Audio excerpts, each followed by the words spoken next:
नमस्कार, स्वागत है आप सभी का। आप देख रहे हैं द वर्ल्ड टुनाइट। मैं हूं आपके साथ आशुतोष चतुर्वेदी और बुलेटिन में आज आपको दिखाएंगे श्रीलंका में क्यों मचा है विवाद, पहलवानी का रिंग किस तरह भारी पड़ सकता है। इसके अलावा जानेंगे विज्ञान के कुछ अनोखे चमत्कार भी और दिखाएंगे कहां मार्केट में आ चुकी है एप्पल स्मार्ट वॉच। लेकिन सबसे पहले शुरुआत करते हैं 10 मिनट में दुनिया की 10 बड़ी खबरों के साथ।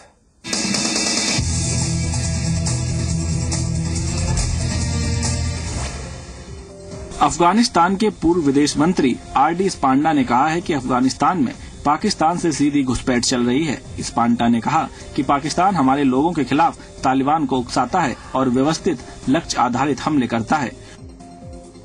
उन्होंने कहा कि अफगान खुफिया एजेंसी और दूसरी राष्ट्रीय खुफिया एजेंसियों ने हक्कानी समूह और तालिबान की पाकिस्तानी अधिकारियों के साथ टेलीफोन पर बातचीत सुनी है, जिनमें पाकिस्तान हक्कानी समूह को कैसे आतंकी हमले करना है और किसे मारना है इसका आदेश दे रहा है। भारत के खिलाफ पाकिस्तान के आरोपों को खारिज करते हुए स्पांडा ने कहा कि भारत की मदद से सलमा बांध और पार्लियामेंट हाउस समेत कई विकास परियोजनाएं चल रही हैं और स्मारकों का रिनोवेशन हो रहा है और ये समझ के दायरे के बाहर है कि ऐसी परियोजनाएं पाकिस्तान के लिए खतरा कैसे बन सकती हैं। स्पांडा ने कहा कि हमारे लोगों को जानना चाहिए कि हमारा देश पाकिस्तान से सीधे घुसपैठ का शिकार है और वो देश जो कहता है वो सब बहाने हैं। उन्होंने ये भी कहा कि पाकिस्तान के खिलाफ अफगानिस्तान का मुख्य सहयोगी अमेरिका पाक के खिलाफ एक नरम नीति रखे हुए है। श्रीलंकाई नौसेना ने अपने जल क्षेत्र में मछली पकड़ने पर 54 भारतीय मछुआरों को गिरफ्तार कर लिया है। ये घटना मछुआरों के मुद्दे पर चर्चा करने के लिए श्रीलंकाई प्रतिनिधिमंडल के भारत दौरे से कुछ दिन पहले हुई है। श्रीलंका की नौसेना के प्रवक्ता कमांडर इंडिका सिल्वे ने बताया कि शनिवार रात कांके संतुरई में 21 मछुआरे गिरफ्तार किए गए और 5 नावें जब्त की गई। वहीं तलाई मार में 33 मछुआरों को गिरफ्तार किया गया और 5 नावें जब्त की गई।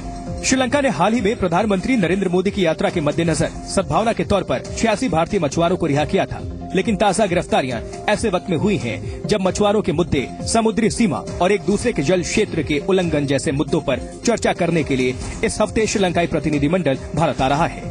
श्रीलंका और भारत के मछुआरा संगठनों के बीच 24 और 25 मार्च को चेन्नई में बातचीत होनी है। श्रीलंकाई मछुआरों का कहना है कि भारतीय मछुआरों का श्रीलंका के जल क्षेत्र में घुसना और मछली पकड़ने के लिए घातक तरीका अपनाना स्वीकार्य नहीं है, जबकि भारतीय मछुआरों का मानना है कि कच्चा तीऊ द्वीप और पाक खाड़ी मछली पकड़ने की उनकी परंपरागत जगह है, जिसे श्रीलंकाई मछुआरों को साझा करना चाहिए।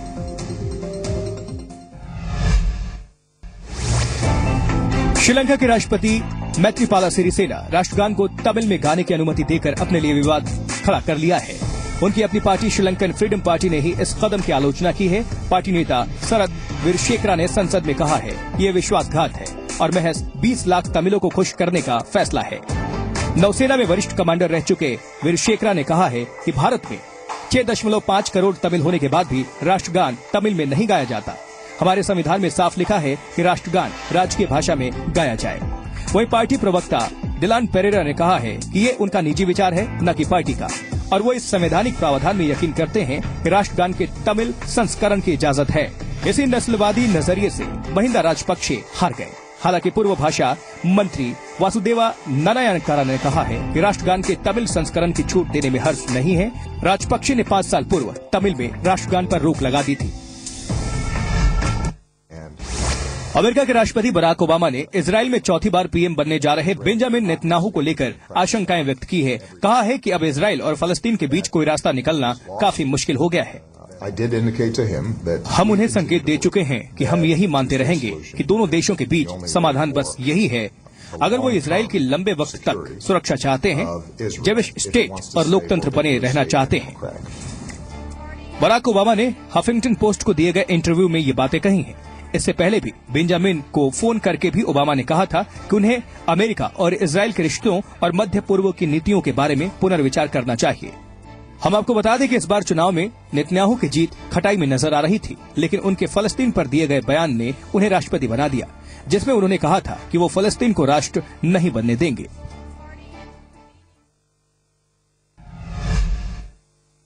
अमेरिका के रक्षा मंत्रालय के मुताबिक करीब 100 अमेरिकी सैन्यकर्मियों को ऑनलाइन धमकी दी गई है और अमेरिका इस मामले की जांच कर रहा है। अमेरिका का कहना है कि ये धमकी आतंकवादी संगठन इस्लामिक स्टेट की तरफ से दी गई है। इस्लामिक स्टेट से जुड़े होने का दावा करने वाली एक वेबसाइट ने लोगों के नाम और पते की सूची जारी की है और इस्लामिक स्टेट के समर्थकों ने उन्हें जान से मारने को कहा है।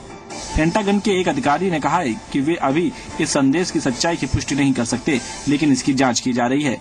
एक अमेरिकी अधिकारी के मुताबिक जिन लोगों के नाम उस सूची में हैं, उनके परिजनों को इस बारे में सूचित किया जा रहा है। खुद को हैकिंग डिवीजन कहने वाले ग्रुप ने एक वेबसाइट पर लोगों के पते, फोटो और नाम जारी किए हैं और कहा है कि इन लोगों ने IS के खिलाफ अमरीकी कार्रवाई में हिस्सा लिया है। साथ ही पेंटागन के अधिकारियों का कहना है कि वे इस मामले की जाँच में जुटे हुए हैं। रेसलिंग कंपटीशन देखने में जितना रोमांचक लगता है, उसके परिणाम उतने ही घातक हो सकते हैं। ये बात तब साबित हो गई जब मैक्सिको में एक पहलवान के रिंग में मौत हो गई। हजारों लोगों के सामने WWE का रोमांच चरम पर था। तभी रे मिस्टीरियो जूनियर ने एल हीजो को एक किक मारी और किक लगते ही एल हीजो निढाल होकर गिर पड़े, लेकिन इसके बावजूद मैच चलता रहा। करीब 2 मिनट बाद रेफरी को एहसास हुआ कि एल हीजो की हालत गंभीर है। आनन फानन में उन्हें अस्पताल लेकर जाया गया, लेकिन डॉक्टर्स ने उन्हें मृत घोषित कर दिया। शुरुआती जांच के मुताबिक एल हीजो की मौत सर्वाइकल फ्रैक्चर के कारण हुई। 35 साल के एल हीजो मैक्सिकन रेसलिंग के बड़े सितारे थे। पिछले 20 सालों से एल हीजो रेसलिंग कर रहे थे। एल हीजो के पिता पेड्रो अगुआयो बहुत बड़े रेसलर थे। एल हीजो के फैंस मैक्सिको के अलावा अमेरिका और जापान में भी हैं। वर्कले में मौजूद कैलिफोर्निया विश्वविद्यालय में भारतीय मूल के एक वैज्ञानिक ने दवाओं की जांच में सुधार के लिए माइक्रोचिप पर धड़कता हुआ छोटा दिल विकसित किया है। फेफड़े, लीवर और आंत के बाद प्रयोगशाला में कृत्रिम रूप से विकसित किया गया ये चौथा मानव अंग है। यूसी वर्कले में मेन रिसर्चर अनुराग माथुर ने कहा कि कई बार डॉक्टर और रिसर्चर्स दवा के प्रभाव का आंकलन करने में नाकाम रहते हैं, क्योंकि गलत तरीके का इस्तेमाल होता है। मसलन चूहे दवाइयों पर उस तरह की प्रतिक्रिया नहीं देते जैसा ह्यूमन सेल्स देती हैं। माथुर ने कहा कि इस छोटे से हृदय का भार मानव के बालों के समान होता है, जिसे इंसानी प्लूरिपोटेंट स्टेम सेल से बनाया जाता है। स्टेम सेल से बनाए गए इस हृदय की मदद से शोधकर्ता ये पता लगा सकते हैं कि क्या किसी खाद्य दवाई का विपरीत प्रभाव हो सकता है या एक मरीज को कितनी दवाई की जरूरत होगी। रिसर्चर्स का कहना है कि अगर ये पद्धति कारगर होती है तो फिर इस काम में जानवरों के मॉडल की जरूरत नहीं पड़ेगी। ये स्टडी साइंटिफिक रिपोर्ट्स मैगजीन में पब्लिश की गई है। माना जाता है कि पूरी दुनिया में आज ज्यादातर देशों में इंटरनेट की पहुंच है, लेकिन एक सर्वे के मुताबिक पाकिस्तान में आज भी सिर्फ 8% लोगों को ही इंटरनेट सुविधा नसीब हो पाई है। ये बात PEW रिसर्च सेंटर की ओर से किए गए एक सर्वे में सामने आई है। इस खामी के चलते वहां सामाजिक, शैक्षिक और राजनीतिक माहौल में बदलाव नहीं आ पा रहा है। इस सर्वे के मुताबिक पाकिस्तान से बेहतर स्थिति बांग्लादेश, युगांडा और भारत की है। हालांकि पाकिस्तान में 12% लोगों के घर में कंप्यूटर है और इस मामले में भारत और बांग्लादेश पाकिस्तान पीछे है। पाकिस्तान टेलीकॉम अथॉरिटी के मुताबिक देश में 1.25 करोड़ ब्रॉडबैंड कनेक्शन हैं। दूसरी ओर उद्योग और शिक्षा के क्षेत्र में महिलाओं का हाल बुरा है। 48 कर्मचारियों में से मात्र 6 महिलाएं कंपनी का प्रतिनिधित्व करती हैं और इन्हें पुरुष सहकर्मियों की तुलना में 37% कम सैलरी मिलती है। ये गैप मलेशिया में 4% और वियतनाम में 10% है, जबकि भारत महिला सशक्तिकरण के मामले में पाकिस्तान से आगे है।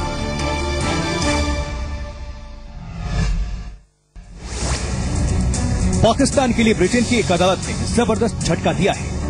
एक 67 साल पुराने केस में हर्जाने के तौर पर पाकिस्तान अब भारत को 1,50,000 पाउंड यानी करीब 1 करोड़ 40 लाख रुपए का भुगतान करेगा। दरअसल ये मामला हैदराबाद फंड्स केस से जुड़ा हुआ है, जिसमें ब्रिटेन ने पाकिस्तान के व्यवहार को अनुचित बताते हुए उसे हर्जाना भरने का आदेश दिया है। दरअसल भारत सरकार नेशनल वेस्टमिनिस्टर बैंक और निजाम के उत्तराधिकारियों मुकर्रम जहां को प्रतिवादी मानकर उन्हें कानूनी खर्चे दिए जाने हैं, जिसमें से भारत को 1 करोड़ 40 लाख की राशि दी जानी है। साथ ही अब कानूनी प्रक्रिया के माध्यम से भारत जब्त फंड को भी पा सकता है और माना जा रहा है कि निजाम के उत्तराधिकारी और भारत सरकार इस बारे में बातचीत भी कर रही है। हैदराबाद फंड्स केस के तौर पर मशहूर ये मामला 1948 में नए बने पाकिस्तान के ब्रिटेन में तत्कालीन उच्चायुक्त के लंदन में खाते में जमा की गई राशि से जुड़ा हुआ है। हैदराबाद के निजाम ने जब इस राशि के हस्तांतरण की बात से इनकार कर दिया तो मामला अदालत तक पहुंच गया, जिस पर 67 साल बाद फैसला दिया गया है।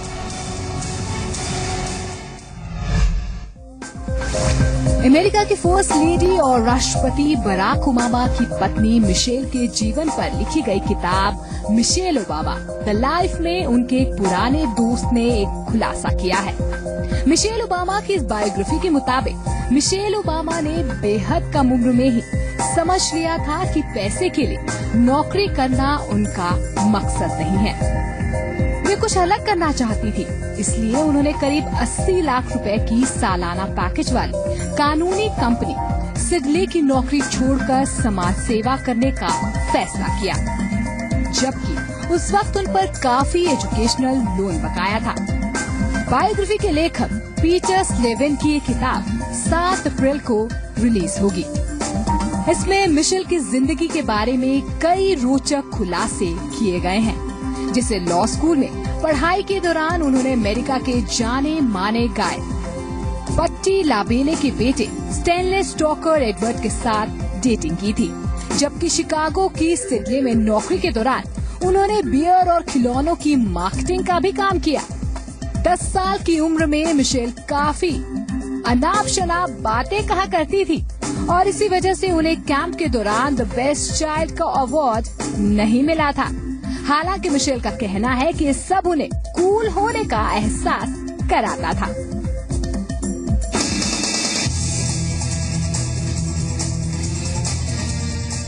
चींटियों को अपने आसपास देखकर आप कई बार इरिटेट होते होंगे, खासतौर पर उनका झुंडों में चलना। लेकिन अब जो खबर हम आपको बताने जा रहे हैं वो दरअसल आपकी ये सोच बदल देगी, क्योंकि आप जिसे देखना भी पसंद नहीं करते वो आपकी जान बचा सकते हैं। आपको कैंसर जैसी लाइलाज बीमारी से लड़ने में मदद दे सकते हैं, क्योंकि उनके अंदर मौजूद खास केमिकल कैंसर की सेल से लड़ने के लिए परफेक्ट है और उसकी दवाओं को और प्रभावशाली बनाने के लिए भी। आखिर क्यों, एक रिपोर्ट देखिए।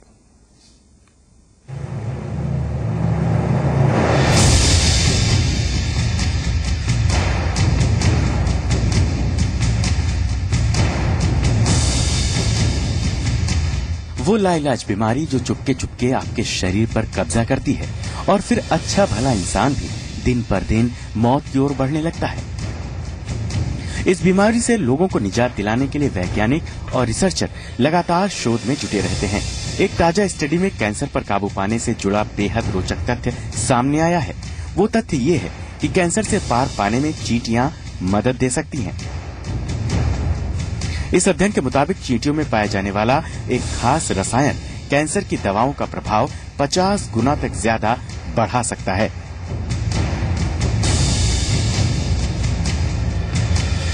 ये रसायन बिच्छू घास नाम के पौधे में भी मिलता है, जिसे स्टिंगिंग नेटल्स कहते हैं।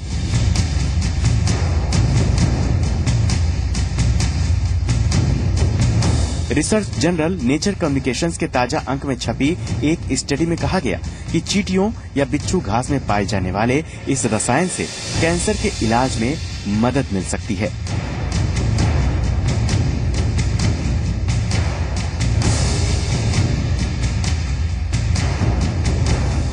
इस रसायन को सोडियम फॉस्फेट कहते हैं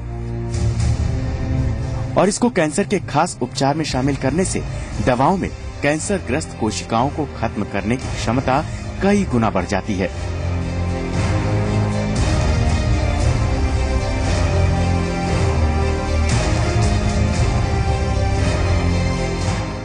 शोध के मुख्य लेखक और ब्रिटेन के वॉरविक विश्वविद्यालय के पीटर सैडलर के मुताबिक कैंसरग्रस्त कोशिकाओं को जीवित रहने के लिए एक मुश्किल प्रक्रिया अपनानी पड़ती है। जब इस प्रक्रिया में बाधा पड़ती है तो कैंसरग्रस्त कोशिकाएं काम करना बंद कर देती हैं और आखिरकार खत्म हो जाती हैं।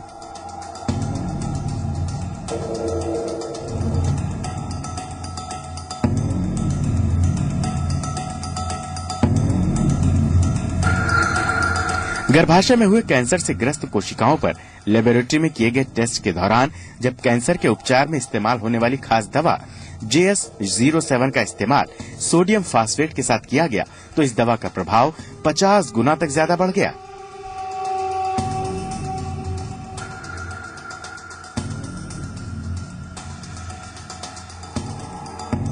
सैडलर ने कहा कि JS07 का जब गर्भाशय की कैंसरग्रस्त कोशिकाओं पर नए रसायन के साथ परीक्षण हुआ तो ये बेहद प्रभावशाली साबित हुआ।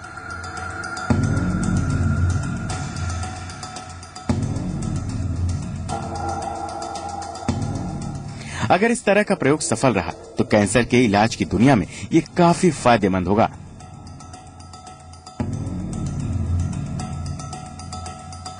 ब्यूरो रिपोर्ट, जी मीडिया।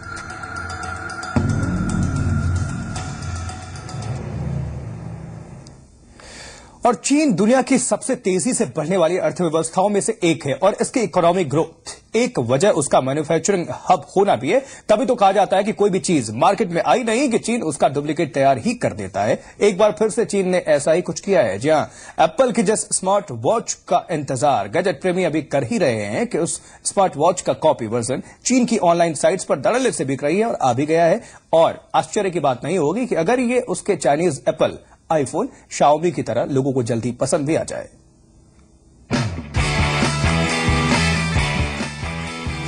एप्पल की नई स्मार्ट वॉच का फर्स्ट लुक आते ही मानो दुनिया में लोग उसके दीवाने हो गए और बाजार में आने के बाद उसे अपनी कलाई पर सजाने के सपने देखने लगे। लेकिन हर किसी की पॉकेट एप्पल की इस शानदार वॉच को अलाउ नहीं करती। अगर आप उनमें से एक हैं तो घबराएं नहीं, क्योंकि एप्पल की वॉच चीन के बाजार में भले ही अगले महीने से उपलब्ध होगी, लेकिन उसकी कॉपीकैट वॉच बाजार में आ चुकी है। चीन की दिग्गज ई कॉमर्स कंपनी अलीबाबा की वेबसाइट पर डुप्लीकेट एप्पल वॉच धड़ल्ले से बेची जा रही है। ताओबाओ वेबसाइट में इन इक्विपमेंट्स को AW08 और iWatch के नाम से फीड किया गया है। हार्डवेयर और सॉफ्टवेयर दोनों ही मामले में ये एप्पल की आने वाले स्मार्ट वॉच से हूबहू मिलती जुलती है।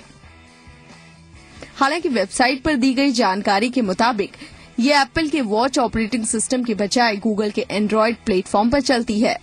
ये चीन में 250 युआन यानी महज 2500 रुपयों में उपलब्ध है, जबकि एप्पल कंपनी अपने स्मार्ट वॉच यहां 2588 युआन यानी लगभग 25,000 रुपये में बेचेगी।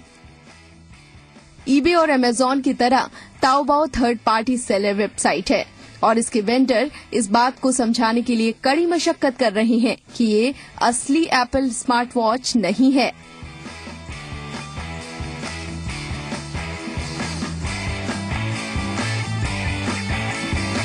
फाइनेंशियल टाइम्स के मुताबिक इसके एक विज्ञापन में स्लोगन दिया गया है, धांसू एप्पल वॉच बाजार में।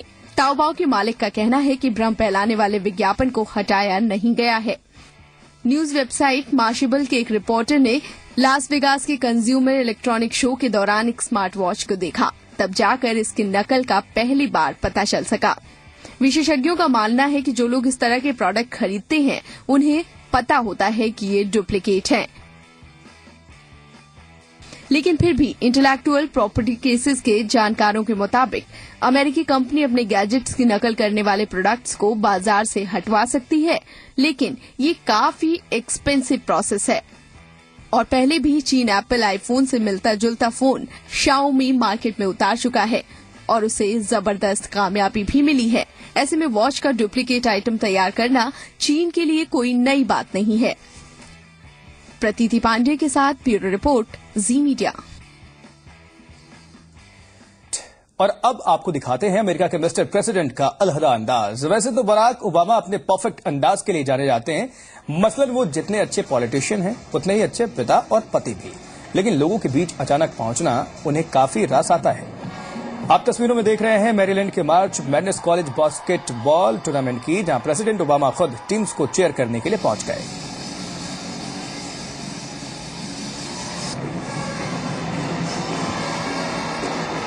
हालांकि यहाँ खेल रही टीमों में से एक टीम में उनकी नीज लेस्ली भी मौजूद थी और जब ओबामा यहाँ पहुंचे तो बच्चों ने 4 more years का नारा लगा डाला।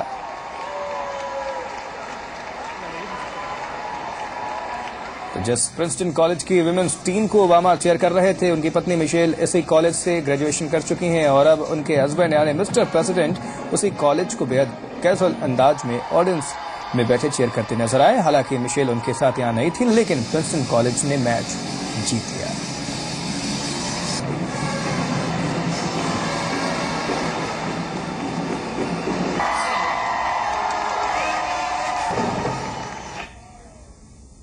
और अब देखिए दुनिया का सबसे बड़ा पीनट बटर कप। इस कप को बनाया है लॉस एंजलिस की कैंडी शॉप ने और इसके साथ ही अपना नाम Guinness book of world records में भी दर्ज करा लिया है। नॉर्थ हॉलैंड की द कैंडी फैक्ट्री ने बच्चों के एक पूल को कप के तौर पर इस्तेमाल किया और उसमें फिर पिघली हुई चॉकलेट और पीनट बटर डाला, जिससे ये कप तैयार हुआ। कप में 440 पाउंड यानी कि 199 किलोग्राम बटर डाली गई थी। इसके साथ ही पुराना रिकॉर्ड टूट गया जो 86 किलोग्राम पीनट बटर कप का था।